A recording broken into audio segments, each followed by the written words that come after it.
Hi යාළුවනේ. ඔන්න මම ටිකක් වෙනස් විදිහකට ඔයාලට අද පාඩම අරන් ආවා.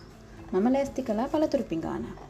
අපි බලමු මේ පළතුරු වලට කොහොමද හීබ්‍රු වලින් කියන්නේ කියලා.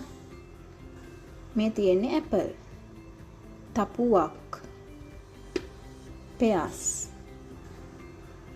අගස්. මෙන්න මේ රසම රස මිදි පොකුරට කියන්නේ අනවී. එක මිදි ගෙඩියක් නම් අනාව්. අලි ගැටපේර. මේකට කියන්නේ අවකාදෝ.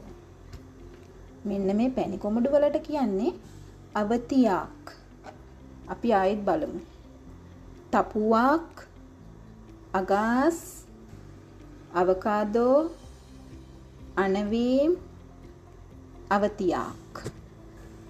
ඔන්න ඔයා කැමතිම පළතුරේ නම පහලින් කමෙන්ට් කරන්න. මේ වගේ තවත් පාඩම් ඉගෙන ගන්න අදම අපේ channel එක subscribe කරන්න.